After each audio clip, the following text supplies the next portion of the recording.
Hello, my name is Abby and this is Craft Studio. Good morning. Thank you so much for joining me here today. I'm so glad I could be here today. It's been a while since I filmed a normal video where I sit and talk and share what I've been working on, and I'm sorry about that. Things are a little bit busy, more busy than they were, so that is why. And I've got a little bit of a cold, so I'm sorry about that. If you'll please excuse that. But I could not wait any longer. I really needed to get this video out because stuff is starting to pile up. Things that I wanted to share that I have been working on, and patterns that I wanted to share, and new developments in my shop that I wanted to share. So anyway, grab yourself a cup of coffee or tea or water or whatever you like to drink, and let's get ready to talk about all the crafts because there's a lot. And you're saying, if you're busy, how do you have time to do this? Well, I don't.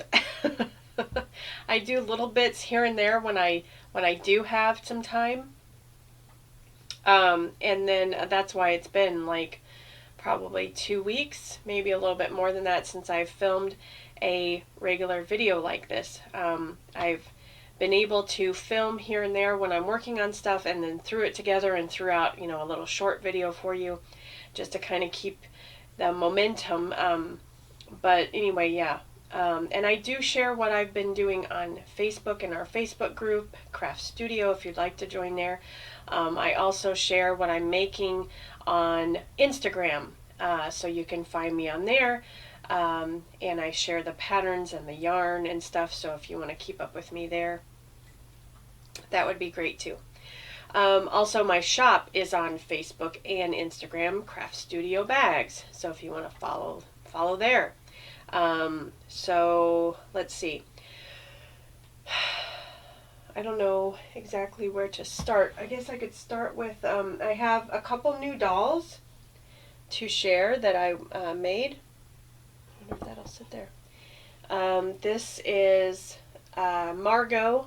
This is one of the Winter Caroler dolls I have made before. Of course, you see this one back here. I made her around Christmas time. That's Faith. So this is Margot, and this is a free pattern. It is from Lindsay of Gingercake. It is on her blog. It's not a video tutorial. It is a paper tutorial that you can print off, and has all the pictures and instructions. But this is what it is.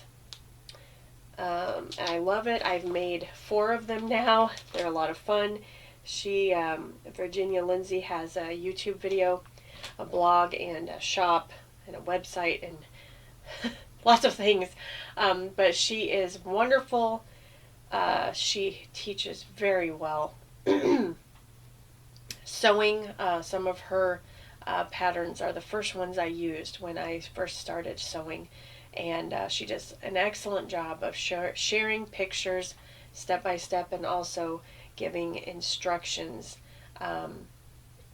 so that they are easy to understand if you are new or if you're inexperienced. So anyway, but I love this little doll, and I used a little felt or wool felt pom-pom. And this actually I made from a blouse.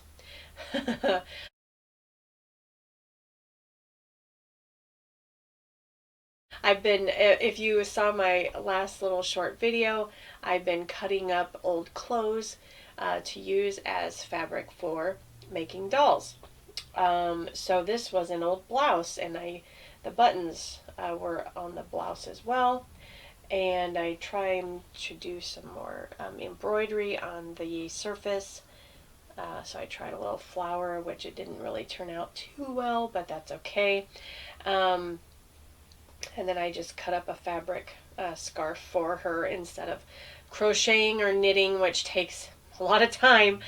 Well, not a lot of time, but I'm slower at knitting than I am crocheting, but it takes time, and I didn't have the time, so I just cut up a scarf, some fabric to make her a little scarf.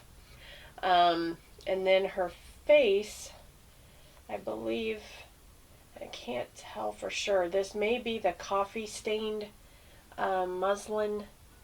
I've been using, trying out different spices and tea and coffee to dye fabric to get different colored skin tones for the dolls. So I have tried, I tried tea first, then I did coffee. The tea dyed a lot better, a lot darker than the coffee, which I don't know if that's because of the way I did it or what I used. I am going to try instant coffee this time, and I did not use vinegar the first time, and this time around when I tried dyeing again, I did use vinegar this time, but I used cinnamon, and I used paprika, and I tried, this was one of my ideas, which it didn't work, but I tried potato sprouts because they were purple. They were from some red potatoes, and our potatoes, you know, we hadn't been able to use them, so they started growing little sprouts. So I cut them off, and they were purple, and I was like, well, I've seen in videos that purple cabbage will dye things purple, I think. So I was like, I wonder if these have any color in them. So I boiled them, put in vinegar, put in the fabric, let it sit all day, and it didn't do anything. So that's okay. I mean, I was a little bummed, to be honest, but, you know, nowhere had I seen a video on YouTube that you could dye fabric with potato sprouts, but I just wanted to give it a try. So anyway, I believe this was the fabric for the potato sprouts, which you can see it really didn't do anything. It's still pretty pale. And I forgot to bring in the other fabric. But anyway, excuse me. Let me have a sip. So that's why it's all wrinkly, because you have to kind of wad it up and put it down into the water and let it sit there. And then, of course, you take it out, rinse it out. So that's why it's very wrinkled. This is the fabric that I used. I dyed with paprika, and it comes out this nice cream colored. So it's not as pale as the first one. You can see there's a little bit of a difference. This is paprika. This was the potato sprouts that didn't do anything. So there's a little bit of a difference. Just a little bit. So that turned out, and I knew that that would be kind of a cream colored. And the last one was the cinnamon, which did very well. I was very pleased with the cinnamon. It really did nicely. It really did nicely. I think the tea is still darker, but it still did very, very nicely. So, compared to the paprika. And then also, I love these different shades than the regular. So you can see between the three, there are some subtle changes and there's some big changes. So that is exciting. That is really, really exciting.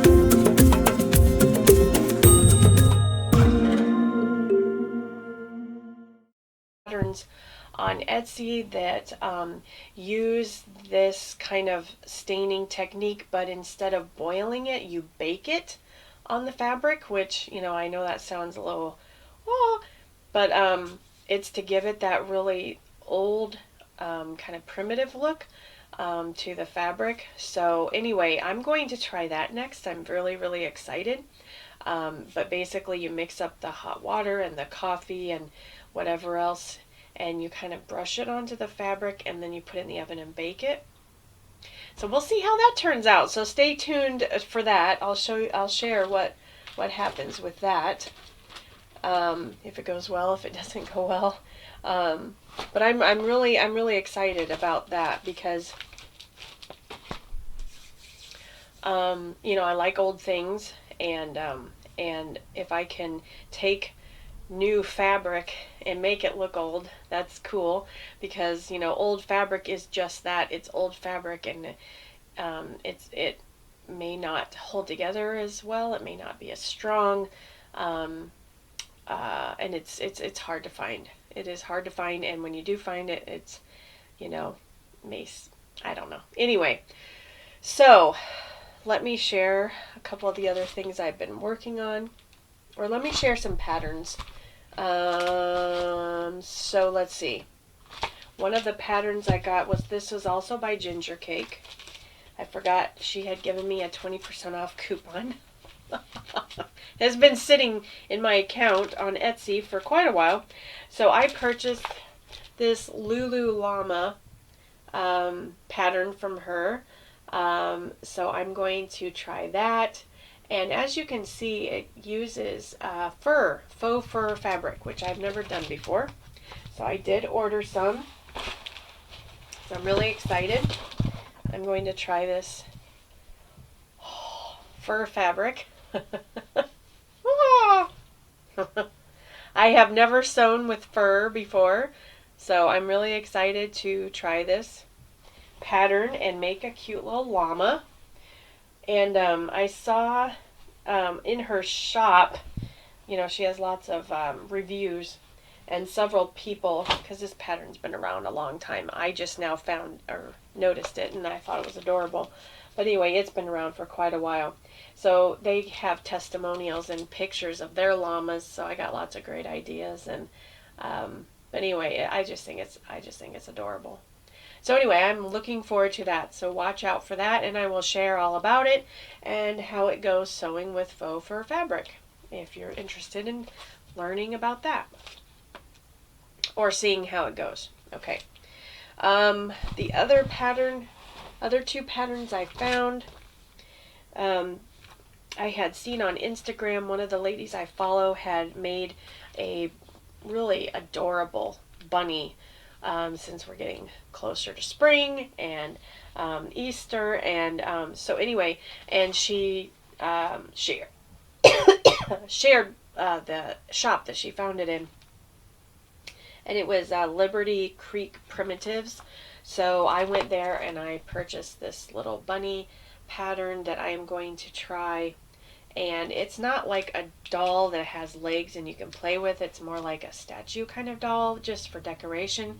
But I am going to try that, so I'm really excited about that. She had a sale going on, 50% off, so I took advantage of that. I don't know if that's still going on, but you can go check it out.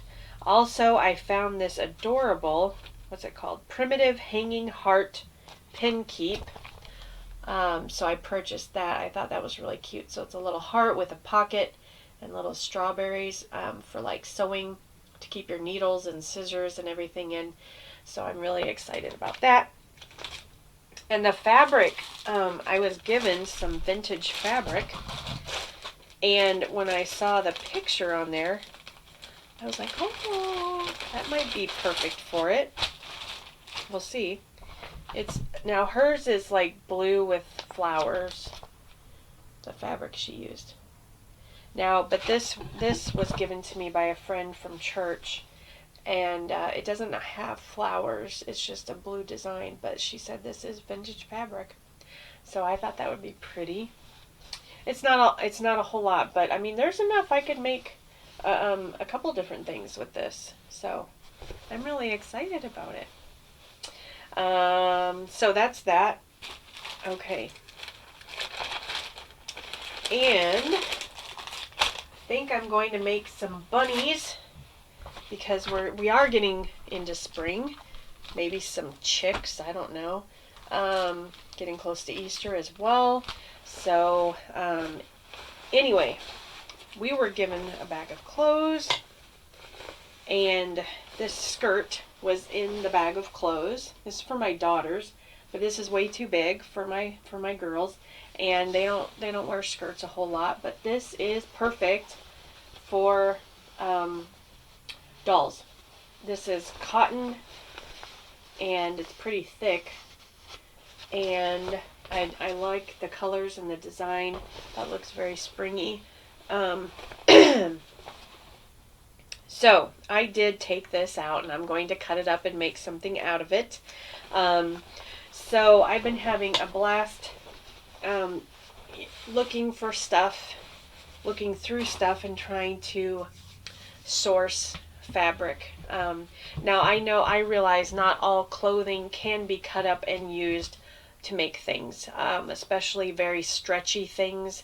Very stretchy fabric does not work well for making dolls, because it's hard to sew with, and then if it's a doll that you're stuffing, it is hard to, because the material stretches, so you can overstuff, or you can, it just doesn't work well.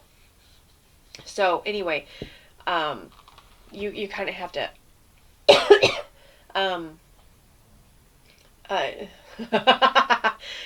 I'm sorry, all the little pieces of fur are floating around the room from that fabric. So anyway, it'll probably float in front of my face.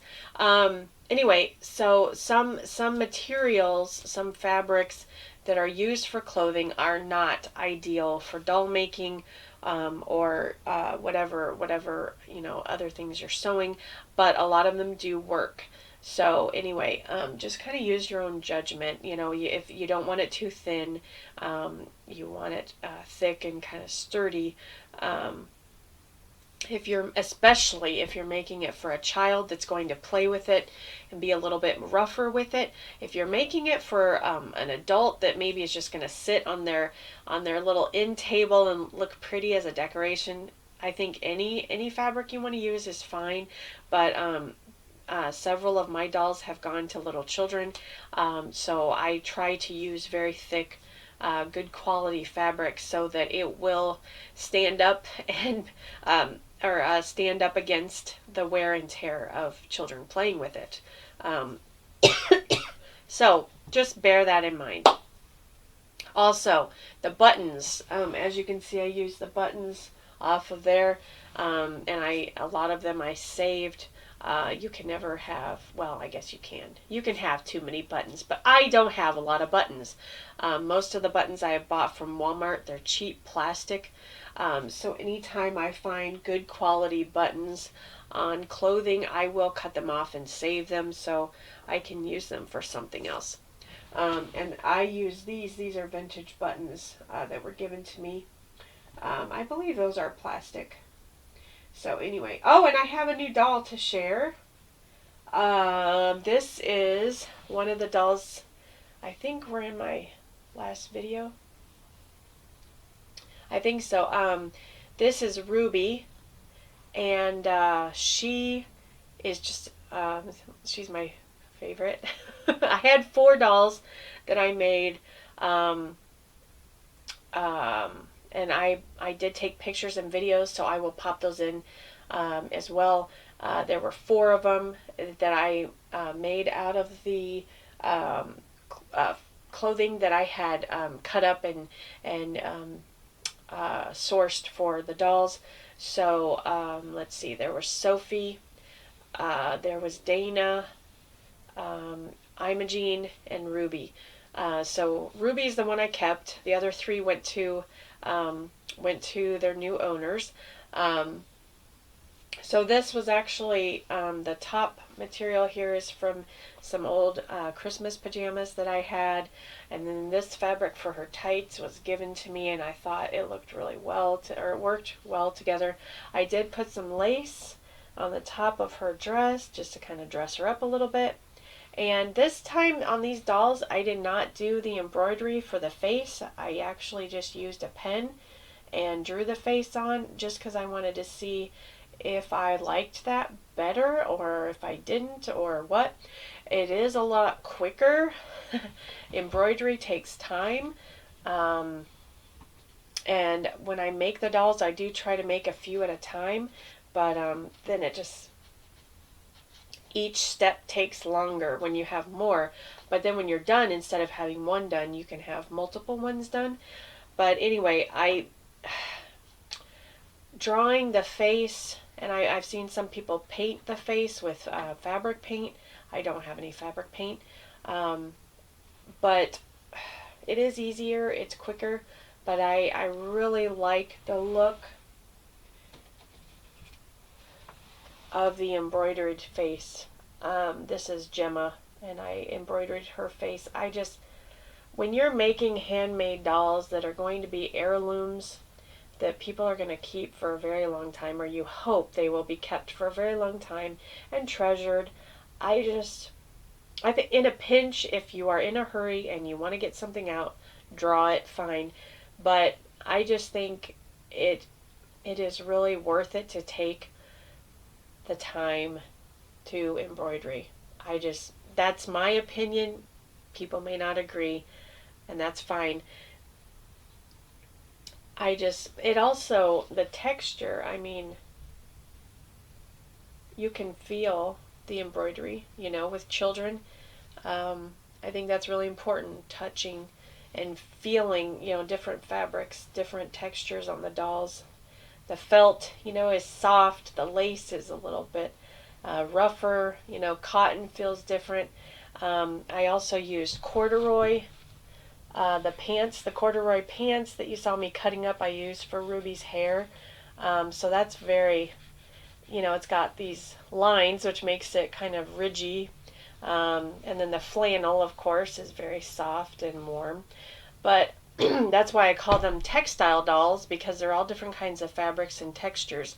And especially with smaller children, their sensory development is very important. And I think when they're playing, I know a lot of children's toys have, lights and sounds, which is good. But playing with beans and rice and playing in water and just really giving them different textures to touch and feel is really, really good for their development and for them learning the world around them.